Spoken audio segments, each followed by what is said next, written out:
So in this episode, I sit down with Kevin Wright, who's a property finance expert. Kevin's got over 20 years experience as a property broker, and now he shares his knowledge within the property space through his training programs. He has a passion, just like me, to educate and support people within the industry and loves seeing his clients get amazing results. He also shares how he took a trip to Berlin in the Euros to see if he could get a ticket to the finals on the day. A chilled and interesting episode.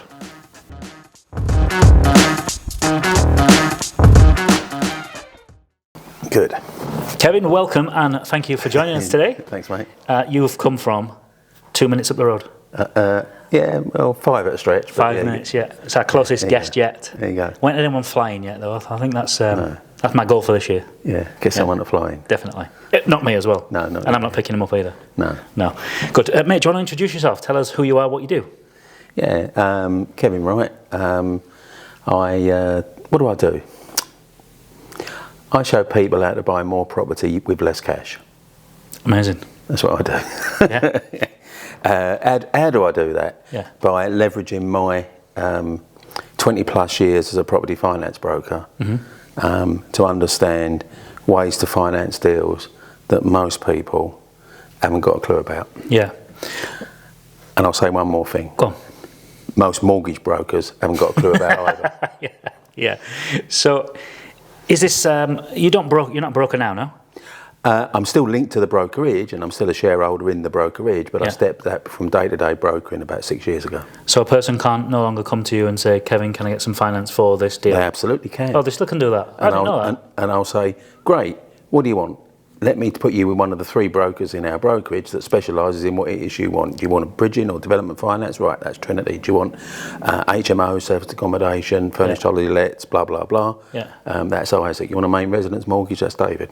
Right. So it sounds like there's different products for different strategies, right? Yeah, absolutely. Yeah. And there's different. And the great thing about that is each of those brokers only do that. Mm. So we've got someone that's doing whatever it is someone's looking for. They're doing it all day, every day. Guess what? They know it inside out, upside down, back to front. Yeah. In the same way that I did it. So now you educate others on raising finance. So why would a person want to educate themselves in that instead of using a broker? What's the benefit to that? Most brokers won't have a clue what they're doing. They've got a very rudimentary knowledge. Interesting. I routinely get people coming along to even my just one day taster events, my BRR summits, and that no one says, well, I knew all that. Yeah. But they're all dealing with brokers. Yeah. Every one of them that's got a mortgage of whatever type it is is dealing with brokers, yet they come and spend not my full training, just one day intro, and I blow their mind. So now, I'm not big-headed enough to say I'm the only person in the UK that knows it, but I am the only person in the UK that I know that's got a comprehensive training program to teach people this stuff. Yeah, and I don't think I've seen anybody else either teaching that stuff. I think it's a really interesting model that, in fact, there's a lot of similarities in that lots of people in my space call themselves project managers. And I look at them operating and go, you ain't a project manager. But they give themselves the label and wear that badge. In fact, I did it to one of your students the other day, remember? Yeah. And so you must get that a lot when you see brokers calling themselves brokers when really and truly they are what? Well, they are brokers, but with a limited knowledge. I mean, they'll know mortgages, and they'll probably know them very well. And they can deliver on buy-to-lets, HMOs, and that type of stuff. But just using mortgages voraciously eats your cash if you're putting 25% down each time. Now, I don't know about you, Paul, but I don't tend to meet people with £1 million or so sloshing around their bank thinking, I'll get into property. Almost no one does that. They come with a limited pot of cash. Yeah. And what they find out really quickly is they haven't got enough cash in terms of 25% deposits to build the portfolio that they've set in their head that they want to get, whether it's 10, 15, 20 or whatever. Yeah. Most people tend to have enough 25% deposits to typically buy 2 to 4 properties. Yeah. And then they're done. Yeah. So unless they find a way of buying a property and pulling their cash back out of the property to carry on buying and buying and buying until they get that portfolio to the size they want, then they ain't going to do it. So now, and as a guy that I trained a few years ago, well, a couple, Aston and Julie. Now, they bought 7 holiday let mortgages exactly that way, used the same broker for each one. And they went to buy number 8, and he said, right, got your 25% deposit? They said, no. He said, can we refinance one of our other ones? No, they're all at 75%. So what do we do? And he said, be grateful for what you got. I love it. What a great answer. Yeah. But there you go. It's not that they don't know their job. They know it, but at grade 1. All right. So if you take, I'm not a piano player, but I understand there's different levels of piano playing, you know, to get up to concert pianist level. And I don't know what grade that is, but it's pretty high, I would think. So most brokers are at grade 1 or grade 2. They understand mortgages, but they don't understand the more creative side of it. And now, of course, there are very knowledgeable brokers that do understand all of that, that can broker all that sort of stuff. And there's no criticism of them, but they love doing brokering. So they want to spend their time in their office brokering deal after deal after deal. Great, that's their living. That's what gives them the lifestyle they want. There's nothing wrong with that. But they're not going to spend a day or more training people how to do it, because that's just taking time out of their brokerage that hits their pocket. You know, and for the first few years, I ran both alongside each other. But then the training grew to a point where I had to make a choice, and I get far more fulfilment out of training people and watching them fly and achieve life-changing results than I did with brokering. But had I not got the training bug, and you know, call me a reluctant trainer, because I never set out to be a trainer.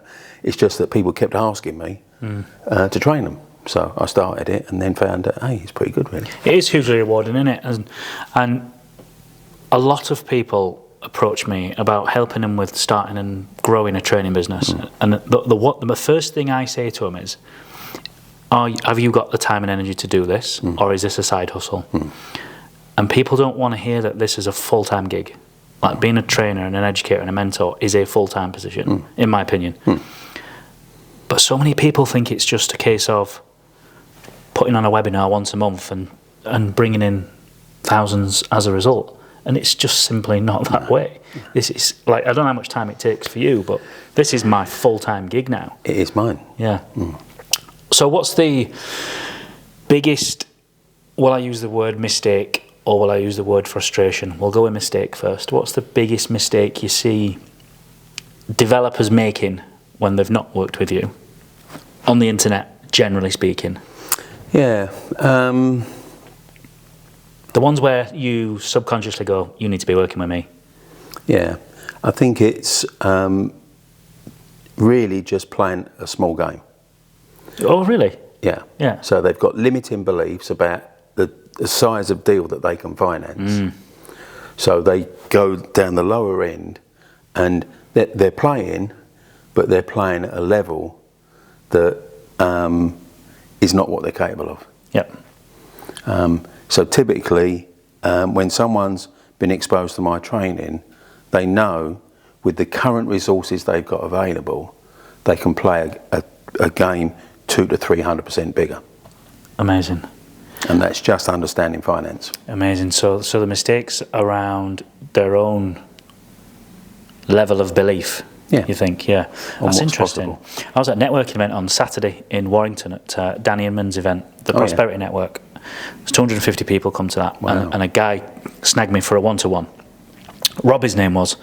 And we were sat having a coffee at dinner time, and he said to me, will you lend me some money? Because he lives near me. He lives just over the water in Hull. And I said, what are you looking for? He said, well, I found this house. And this has gone to what you was just saying now. I found this house for 80 grand. I said, what will it be worth when it's finished? And he said, if I do a really good job, it'll be 130. And I'm going to have to spend 30 on it.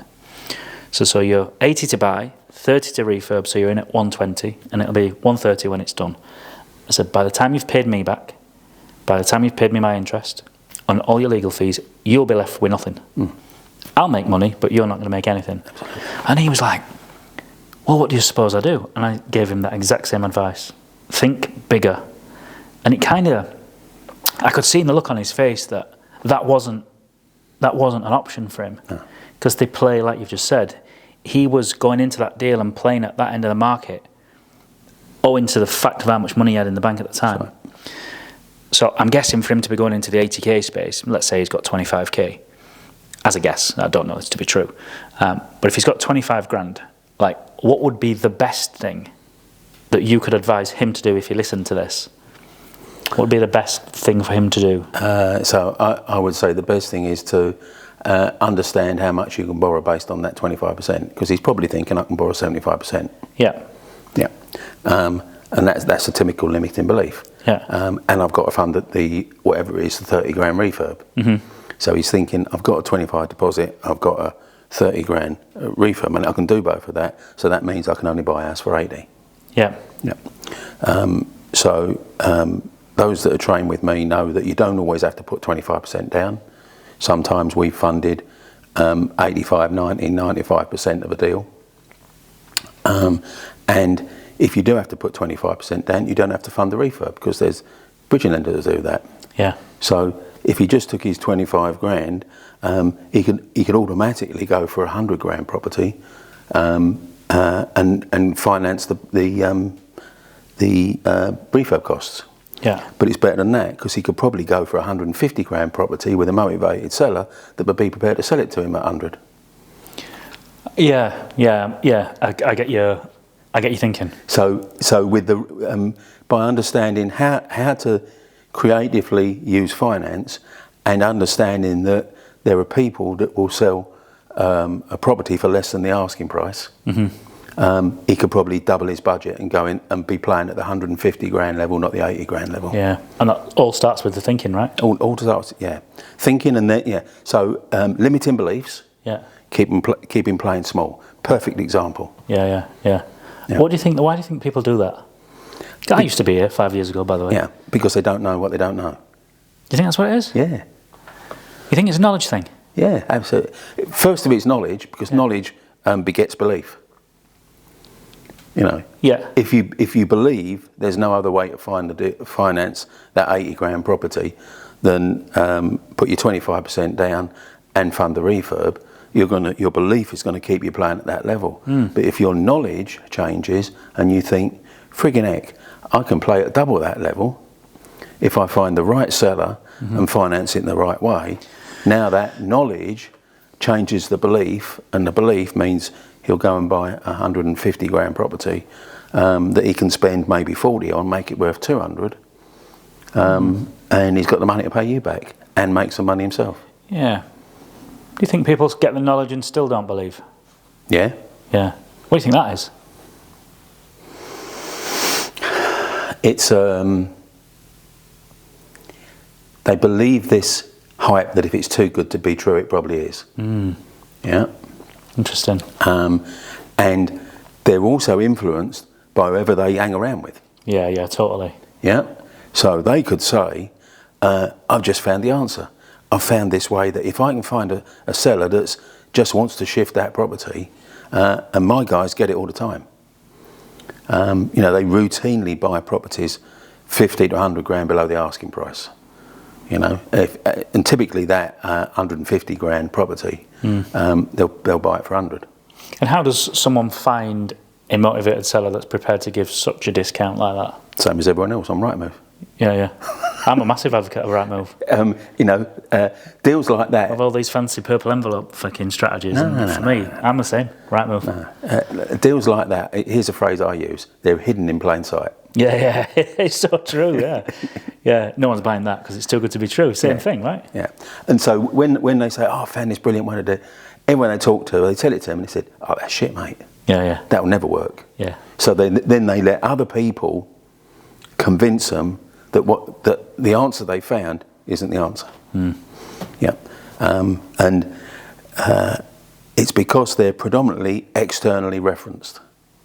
In other words, they seek external validation for their ideas.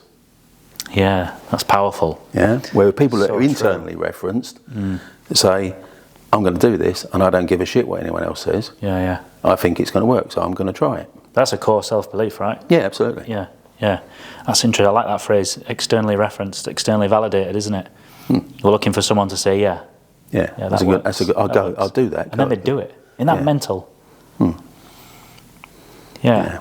There's a great example, literally just this weekend, with the football. Okay, so England qualified for the Euro final. Oh, you went, didn't you? I did. Yeah. And I said, I'm going to get myself a ticket to that. Yeah.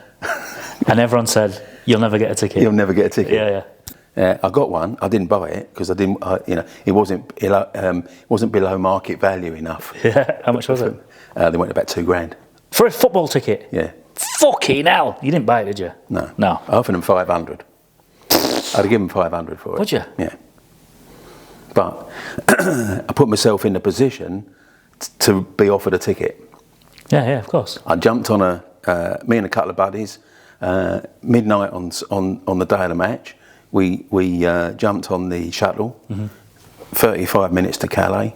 We drove right the way across France, through Belgium, through Holland, right the way across to Berlin, which I didn't realise was actually near the Polish border. Yeah, it is, yeah, right, far east, yeah. It is called bang. So we got there about 4 o'clock in the afternoon. We drove and parked near the stadium, walked to the stadium, and then started talking to people. Got any tickets, mate? That's brilliant. And then we said, right, what's plan B and what's plan C if we can't get any tickets? Well, plan C is we can sit anywhere and watch it on our phone. It's on BBC or ITV, we can watch it. Plan B was then we found an open air bar literally on the stadium car park with a screen. Amazing. Like with about, I don't know, 100 people there. When we got there, it was rammed with all the people that had got tickets and were just drinking before they went in the stadium. Then it emptied out. Now, we could have gone to one of the two fan zones. There would be 10,000 at the small one and 30,000 at the bigger one, and you're lost in a sea of people. But you would never have got a ticket half an hour in the centre of Berlin from where the stadium is. Yeah. So we went right to where the source is, and then we spent probably about 4 or 5 hours just hanging around, chatting to people. No one that's got a ticket. People were walking around saying, I've got little cards. Any tickets for sale? So we said, are you selling or buying? Both. What's your price? I think the dearest we got was 2,700. Wow. Per ticket. It did start to come down to about 1,500. So we thought the closer they get to the kick-off, The cheaper they would be. yeah, And the that wasn't cheaper the that would case. be. Well, it was to a degree, Yeah. yeah. So they started coming within about an hour of kick-off. So we waited till about half an hour of kick-off, but they weren't coming below 1,000. And we'd secured front seats in this open-air bar, so the screen was there. I bet you could have heard the atmosphere anyway, couldn't you? We could hear everything. Yeah. Yeah, we heard the fireworks going off in the presentation. We could see those as well. We could hear the roars from the stadium. So we got all the experience of being in the stadium without the ticket. For me, that's a lesson in positive intent. Yeah, totally. I said there's a game on there. I'm going to go and get a ticket for that. And so we drove. It took us about 15 hours to drive it. Slept in the car on the way there. Slept in the car on the way back. You weren't driving though, no? Yeah. Oh, you slept as well as drive? Yeah. I did all the driving. But every time I got tired, we stopped, pulled over, had a snooze. Yeah. Got some water, got some drink, got some food. But it was apart from the game, it was a buddies road trip. And I said, right guys, this is what we're doing. Yeah. And Jason went with you, didn't he? Yeah. Yeah, some guy. Yeah. So, and that's being internally referenced. Didn't need anyone else to say, should you do that? I didn't ask anyone's opinion or reference it. I just said, right, here's what we're doing, guys. You with me? Yeah, great, let's go. Yeah. How does the missus cope with that attitude? I think she's learned that's how I do things. Yeah. Is she like that? To a degree, yeah. Yeah. Yeah. But I did say, look, here's what I'm thinking of doing. Yeah. So I did at least give her the courtesy of running it past her. And she said, yeah, I guess you might. But I've done it before. Yeah, This is not a first. Yeah. How long have you been married? Well, we've been together 11 years. 11 years, yeah. Me and Lisa are 11 years as well. Yeah. My wife's not like me at all. She's very compliance profile. If you was to disprofile her, very blue, very, she couldn't stand the thought of cryptocurrency investing, even lending money. She's very risk averse. And if I said to her, oh yeah, I'll just get a ticket when I get there, she just could not cope with that at all. When we go on holiday, I know that somewhere in my phone, my flight details are in my phone somewhere. So when I turn up at Ryanair, I know that somewhere I'll find the email if they ask me for it. And that's as far as I'll go. My wife needs it printing out, putting it in order of when she needs stuff. Then the car insurance goes in next, and it goes in a folder with little tabs. And it's I can't cope with that, mate. I can be like that as well. Yeah? I can be like that as well. I mean, I haven't done it for a few years, but I have just booked a plane and then landed, grabbed a car, and then said, right, let's find where we're going to stay. Yeah, I've done that as well. Yeah, it's great. But, I love living. I only do that in my personal life, not in business. In business, I'm rather organised. Yeah, I mean, there's an element of that, but I mean, I'm very much a believer that you don't have to see the whole staircase; you just have to see the next step. So, as my training business has grown, it'd be brilliant to say I had this master plan and it's all come together, and I'd be a frigging liar. Yeah, just muddle your way through, right? Because I just wait for the next good idea to show up, and when it does, it's brilliant. Yeah. But if you'd asked me, what my next development, my training business is, I'm going to say, ain't got a clue. You don't know yet. No. But when it shows up, it will be great. Yeah. I love that. And it's, it's a way of, it's a way of living, really. I mean, there is a bit of planning around as well, but you just don't know. And creativity is a wonderful thing. And I look at musicians, and all the best songwriters.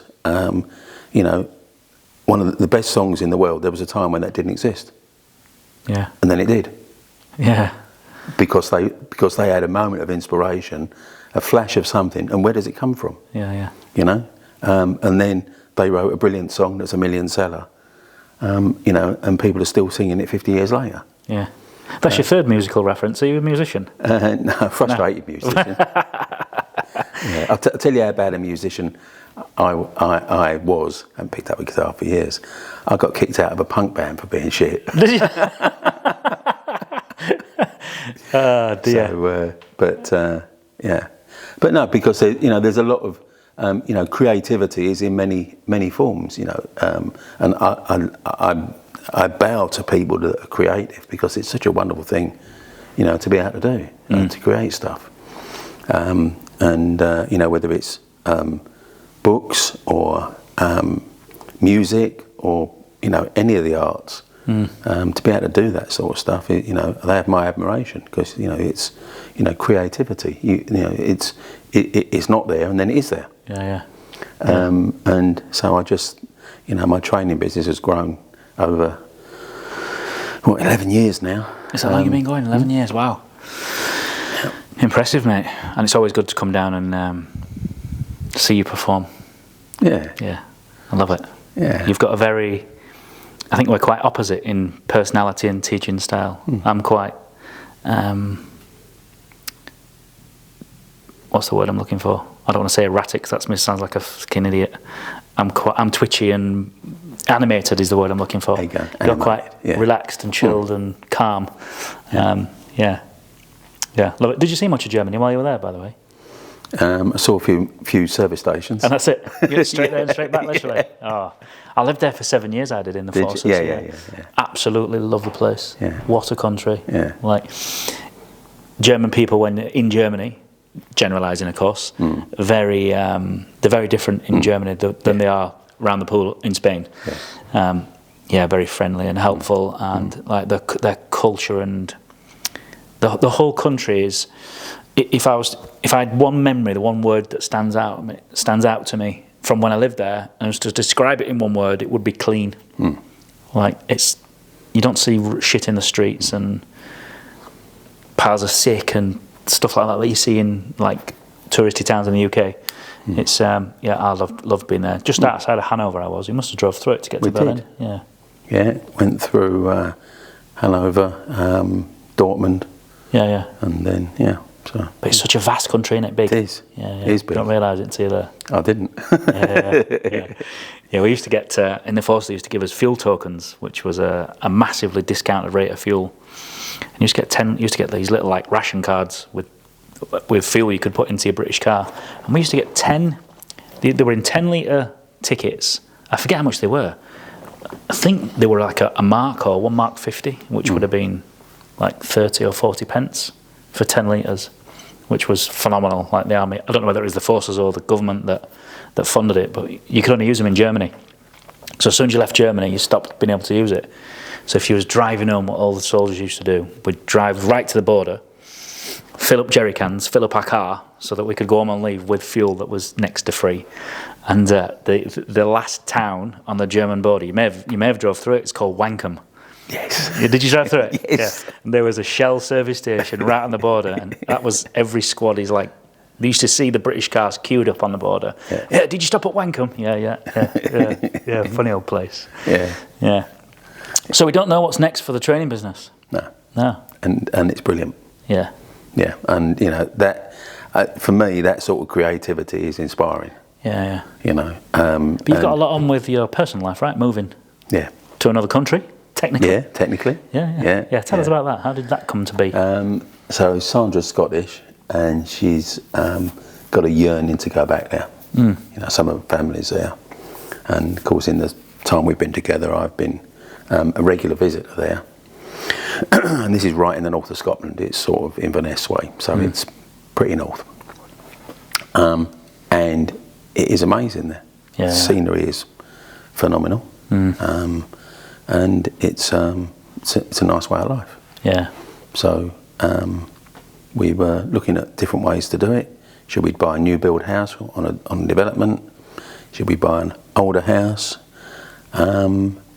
Or should we actually sort of future-proof it by building as eco-friendly a house as we could manage? And with an eye on,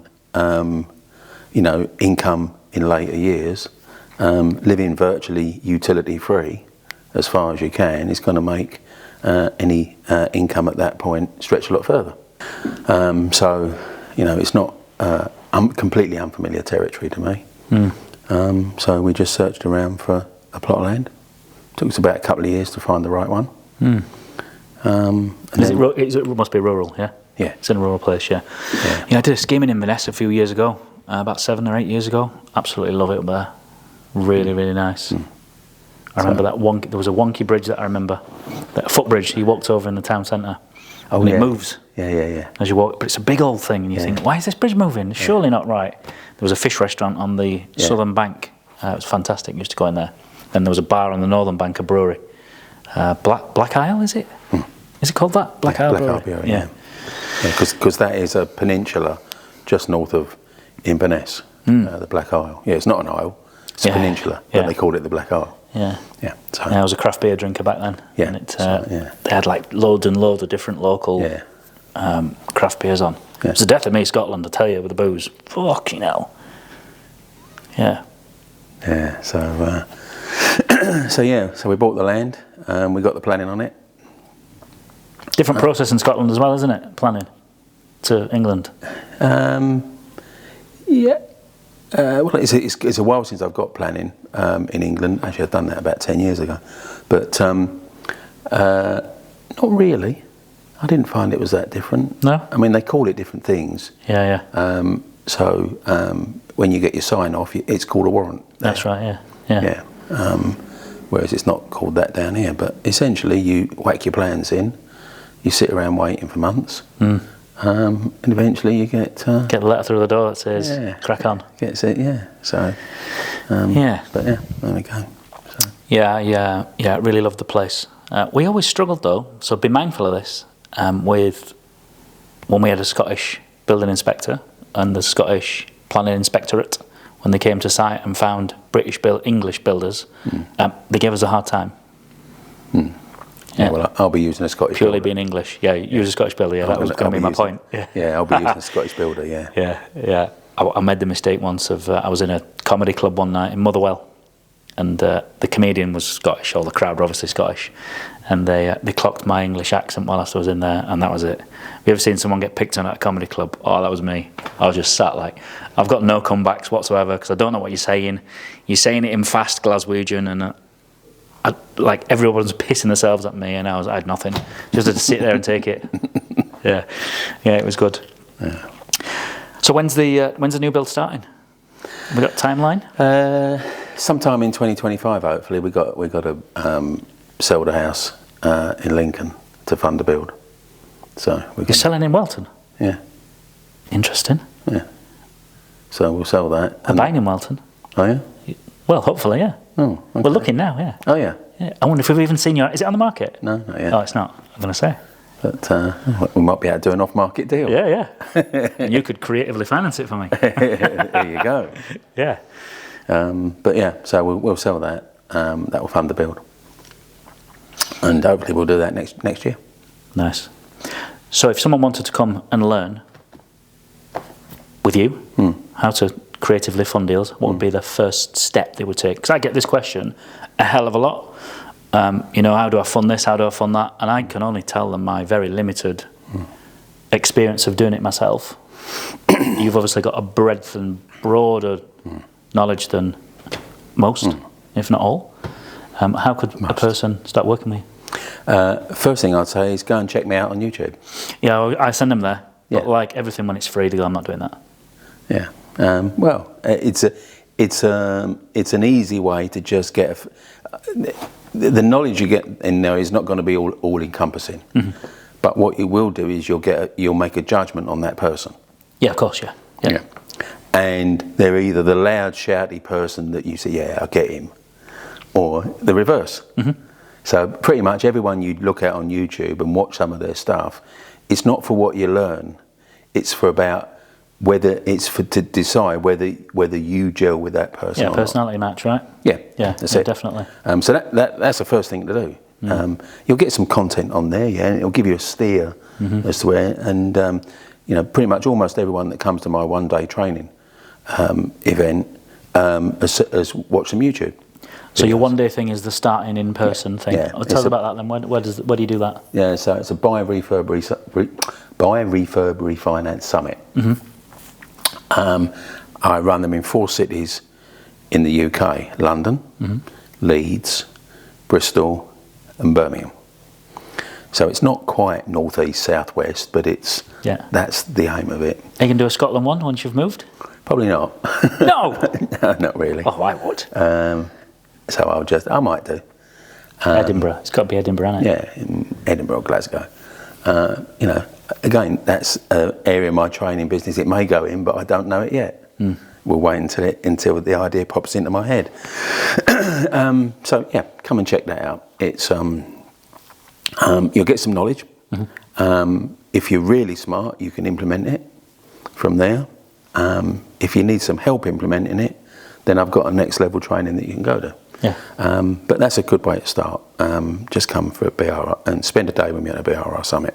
Yeah. You'll get more detailed information that's on the YouTube.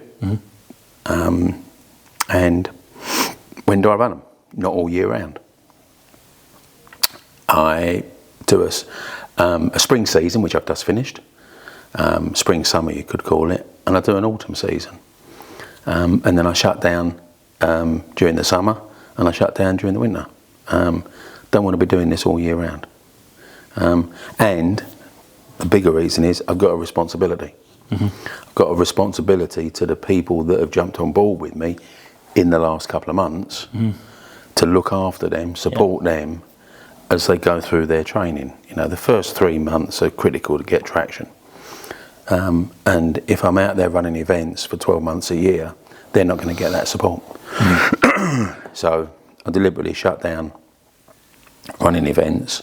I'll restart in mid-October, and I'll run through to probably first week of December, and then I'll shut down till March. So I'll do a bunch of these one-day events in the spring, a bunch in the autumn. Yep. Most of the time it's you can go on to brrsummit.com and you'll see the next set of dates up there. Yeah. So the autumn dates will probably be up there in the next few days. People can book on at any time and show up and then see where we go from there. I'll have to come along to one myself as a guest. You could do. Yeah. I'll give you a guest pass. Thank you very much. See, I knew it was good to have him on. Thank you, mate. It's been a pleasure to speak to you. I'm looking forward to the next time we meet, serve one another. Absolutely. Excellent. Thanks for coming up, mate. Much You're very appreciated. welcome. Thanks for sticking around till the end. All the social handles from both of us are below. I'll see you in the next one.